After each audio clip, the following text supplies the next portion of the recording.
Saludos, estudiantes. Bienvenidos al primer video del curso de Química General. En este capítulo, que se llama Química, la ciencia del cambio, vamos a dar detalles introductorios que nos van a servir para los próximos videos. Este video y todos los demás videos que pertenezcan al curso de Química General van a ser parte de una lista de reproducción para que los puedan encontrar de forma más específica. También siempre les pongo mi correo electrónico, es jeremy.rodriguez9@upr.edu. Bien, el capítulo comienza diciendo que la química es el estudio de la materia y sus cambios físicos y químicos. Más adelante vamos a definir lo que es un cambio físico y químico, pero ahora debemos definir lo que es materia. Y la materia es todo aquello que tiene masa, que yo puedo poner en una balanza y saber su masa y cuánto volumen tenga o qué espacio está ocupando. Todos los científicos, no solamente los químicos, siguen una serie de pasos para estudiar y son el método científico. Y ya nosotros vemos o sabemos que empieza con una observación, tengo dudas, me hago una pregunta, formulo un problema, hago una hipótesis que es una posible respuesta a ese problema. Y como yo pruebo mi hipótesis, pues con un diseño experimental, donde al final recopilo información, creo los resultados, evalúo los resultados, concluyo, digo si mi hipótesis está cierta o falsa y publico. Pero ya cuando cuando mi hipótesis se acepta, ¿verdad? Y la repite la hipótesis y sigue dando lo mismo y sigue dando lo mismo, lo que se genera es una teoría que está basada en múltiples estudios que dicen lo mismo. Y ya al final, cuando ya no podemos refutar esa teoría y siguen dando los mismos resultados, se va a llamar ley o principio. Ahora vamos a entrar a la parte numérica de este capítulo, ¿verdad? Aunque continúa la teoría. Una unidad es un valor cuantificable, es un valor que se puede medir. Y existen diferentes sistemas de medida, ya sea el inglés, el métrico o el internacional. Si es el inglés o el métrico, las convenciones van a ser dadas. Si es el internacional, las convenciones se las tienen que saber. Acá tenemos las unidades básicas del sistema internacional. Para medir longitud, la distancia entre dos puntos es el metro. La masa, la cantidad de materia, el kilogramo. El tiempo se mide en segundos. La intensidad de corriente eléctrica es en amperio, una A mayúscula. La temperatura es en Kelvin, es una K mayúscula. La cantidad de sustancia es el mol. Y la intensidad lumínica es la candela. Acá tenemos los prefijos griegos. Esto se va a llamar prefijos griegos y deben conocerlos de arriba a abajo. La masa es una medida de la cantidad de materia en un objeto y, como ya vimos, se mide en kilogramos. La temperatura, por otra parte, se debe medir en Kelvin, pero también existe la escala Fahrenheit y la escala Celsius. Pero la escala Kelvin contiene el cero absoluto y no hay negativos. Así que esta tabla que presento acá son de conversiones de temperatura. Y podemos convertir de una a otra. Por ejemplo, ¿cuántos Kelvin serán 18 centígrados? Pues yo voy para atrás y busco de Celsius a Kelvin. Hay que sumarle 273. Pues yo cojo el 18 más 273.15 y si seguimos la fórmula correcta, ¿verdad? Y sin equivocaciones, serían 291.15 Kelvin. Por otra parte, ¿cuántos Fahrenheit serían? 15 Kelvin. Pues de Kelvin a Fahrenheit, pues yo puedo seguir mirando esta fórmula, esta de acá, que sería 9 por el Kelvin adentro, que es 15, menos 273.15, cierro paréntesis, sobre 5, todo esto sobre 5, más 32.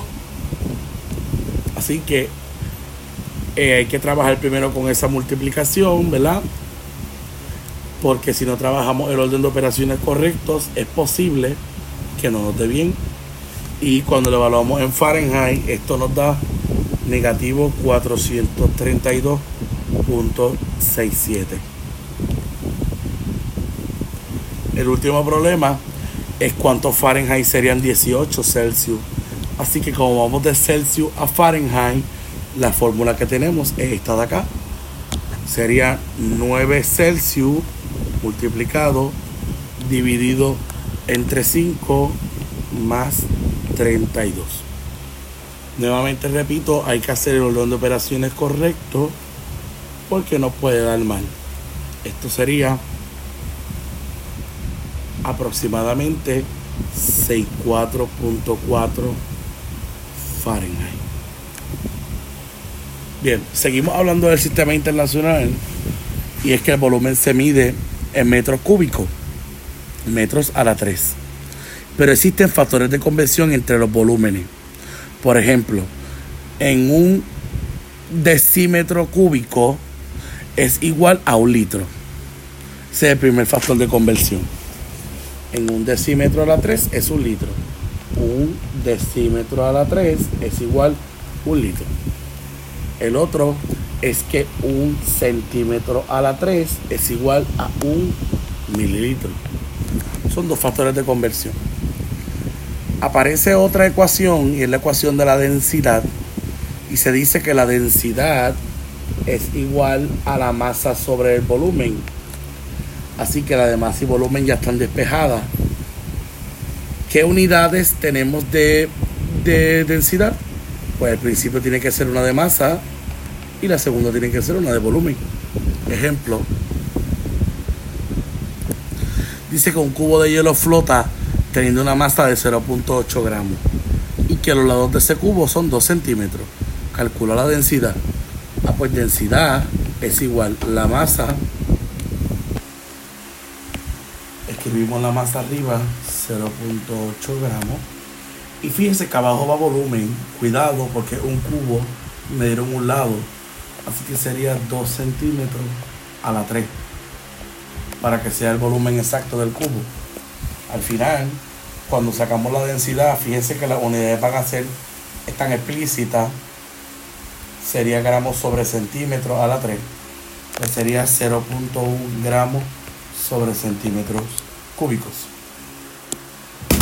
Acá tenemos otra práctica adicional, en la que dice que un material desconocido ocupa un volumen de 3 mililitros y una densidad. Pues entonces decimos que densidad es masa sobre volumen, pero en este caso me están pidiendo masa. Así que para despejar hay que multiplicar por volumen en ambos lados para dejar la masa sola. Ahora decimos que volumen por densidad es masa. Entonces masa es igual a 3 mililitros por 0.19 gramos sobre mililitros. Y aquí es curioso ver que los mililitros cancelan con los mililitros y que cuando multiplicamos 3 por 0.19 nos da una masa de 0.57 gramos. En esta otra práctica me dice que se coloca una piedra de 3 kilogramos a un matraz que antes de echarla marcaba 20 mililitros. Cuando se echó la piedra marca 40. Pues entonces volumen de la piedra es 40 mililitros menos 20 mililitros, queda 20 mililitros. Tenemos la masa, que es 3 kilogramos. Pues podemos sacar la densidad. Masa sobre volumen. En este caso las unidades son un poco distintas, pero eso no quiere cambiar el significado, sino que es 0.15 kilogramos sobre mililitro. Bien, Entramos ahora al concepto de los números y las cifras significativas. Hay números exactos y hay números inciertos. El hecho de que 1 kilogramo sea igual a 1000 gramos es una exactitud, porque tenemos el símbolo del es igual. En este otro ejemplo, vemos que el 2 es un número exacto en ambas fotos, pero el punto 5, que es en este caso, es incierto. Ese decimal depende de las cifras significativas. Y hay reglas para las cifras significativas. La primera regla que vamos a discutir es que todos los números diferentes a 0 son significativos. Así que en este caso, acá vemos 3, 3, 3, 2, porque el 0 no es significativo. En la próxima regla dice que los ceros entre números que no son ceros son significativos.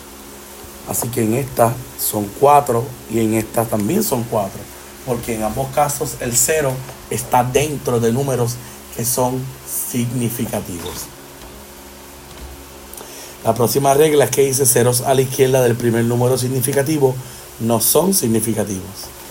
Aquí, como el primer número significativo es el 1, pues decimos que hay más que 2 cifras. Y acá decimos que hay más que 3. Otra regla es que los ceros que están a la derecha de números significativos son significativos, solamente si hay un punto decimal. O sea que en este caso el 1 y el 2 son significativos. Pues como hay punto decimal, todo lo que le sigue para acá es significativo. Así que en este caso sería 4. Continuando con la regla, dice que cuando no hay punto decimal, las cifras son ambiguas. Por eso decimos que el número 348 tiene 3 cifras ambiguas que se pueden presentar en notación científica. Así que la notación científica es que si el punto se mueve hacia la izquierda, el signo del exponente es positivo. Pero si el punto se mueve hacia la derecha, el signo del exponente es negativo. En este caso tenemos un 100. Asumimos que el punto decimal está al final. Pues como el punto decimal se movió 2 veces para la izquierda, ese 2 se convierte en negativo y se escribe 1.00 por 10 a la menos 2. Bien, pues ahora vamos a entrar a la regla de suma, resta, multiplicar y dividir. Fíjense que estamos en este ejemplo. Estamos sumando un número con 5 cifras significativas y otro que tiene 3. Pues entonces el resultado no se va a dejar llevar de cifras significativas, sino que lo vamos a expresar a través de los lugares decimales. Como el primer número tiene 2 lugares decimales y el tercero tiene 3 lugares decimales, pues entonces en el resultado de la suma se expresa al menor número de lugares decimales. Quiere decir que la vamos a expresar a 2 lugares decimales. En la resta también va a suceder lo mismo. Este tiene 5 cifras, pero tiene 2 lugares decimales. Este tiene 3 cifras, pero tiene un lugar decimal. Pues entonces vamos a expresarlo a un lugar decimal. Sin embargo, en la multiplicación y en la división lo vamos a expresar al menor número de cifras significativas. 2 versus 4, pues lo vamos a 2. 4 versus 5, pues lo vamos a 4. Acá tenemos práctica. Determina la cantidad de cifras significativas. Aquí hay 3, pero fíjense que son 3 ambiguos porque no hay punto decimal. 4, 3, 4, 2 ambiguos y aquí hay 4. Acá tenemos práctica también para la suma, resta, multiplicación y división, que se la dejo a ustedes para que practiquen. Lo que sí hay que recordar es que en suma y resta el resultado va a tener el número menor de cifras de lugares decimales, y en la multiplicación y la división va a ser el número menor de cifras significativas. Vamos entonces a pasar a precisión, exactitud y factores de conversión.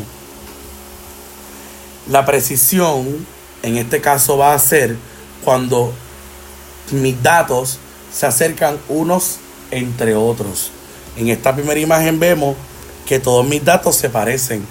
Pues entonces hay una alta precisión.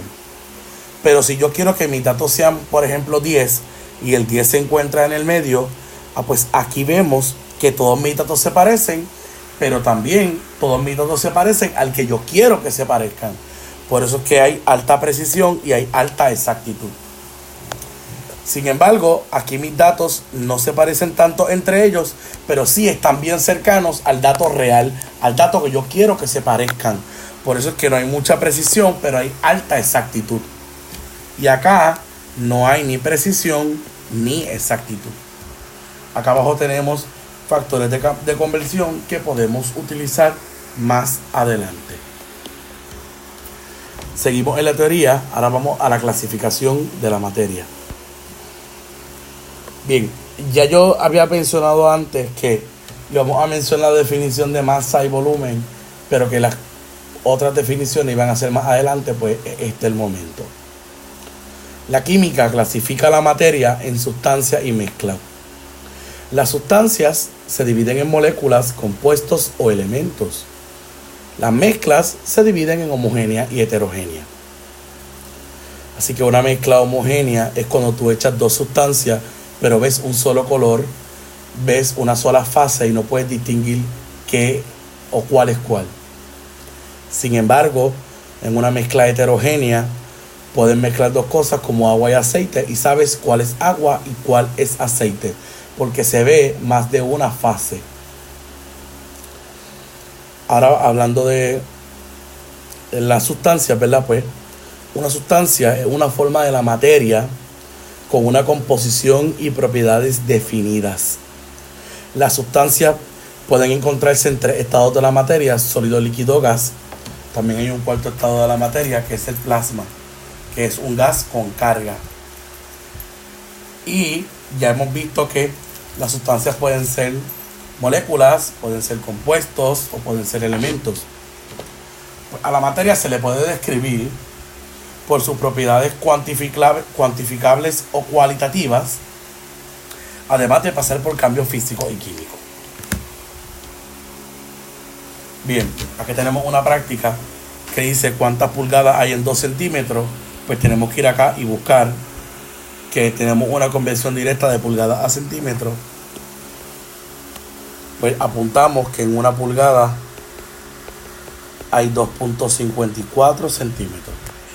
Pues lo que vamos a hacer es primero escribir el dato que me dan, 2 centímetros, tiramos el análisis dimensional, luego si hay centímetros arriba, abajo debe haber centímetros. ¿Cuánto? Pues lo que diga la conversión, que son 2.54, y como lo quiero en pulgada, escribimos pulgada, y cuántas, pues lo que diga la conversión. ¿Qué hacemos entonces? Lo de arriba con lo de arriba se multiplica, así que 2 por 1 sigue siendo 2, y ese 2 lo vamos a dividir entre 2.54, y eso me da 0.79 pulgadas. Bien, en el próximo me dice que en 56 miligramos hay cuántas libras.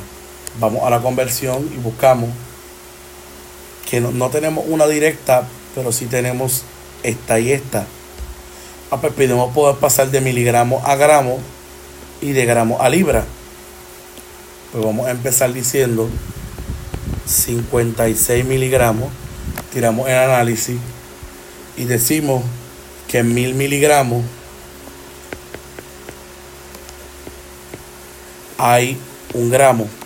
Pues hacemos lo mismo, multiplicamos lo de arriba y lo dividimos entre el de abajo, y esto me da 0.056 gramos.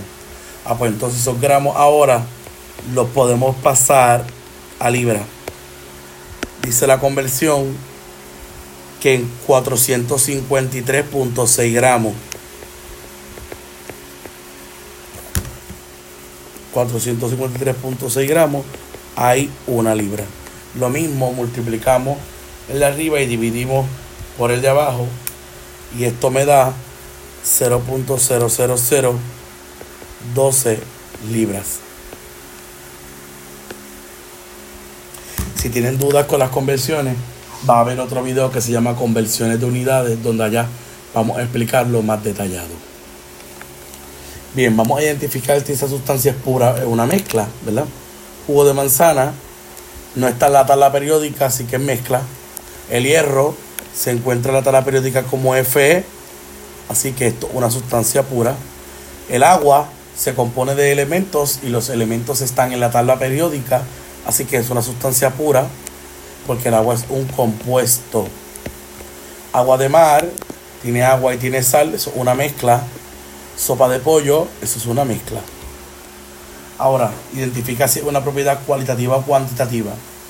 Pues la masa, como yo la puedo pesar, yo la puedo medir, va a ser cuantitativa. El volumen también es cuantitativo, pero el color no tiene números, así que va a ser cualitativo. Por último, acá tenemos un diagrama que nos vamos a hablar sobre propiedades químicas, propiedades físicas, propiedades intensivas, propiedades extensivas y los cambios químicos y físicos. Principalmente, una propiedad física es aquello que yo puedo ver. Una propiedad química es aquello que se da o aparece cuando una sustancia reacciona o interacciona con la otra. Así que no se puede confundir ese dos tipos de propiedades. También un cambio físico es cuando la sustancia se queda igual y lo único que le cambia es el estado de la materia. Por ejemplo, agua, cuando está en hielo y pasa a agua líquida. Solamente una propiedad, un cambio físico.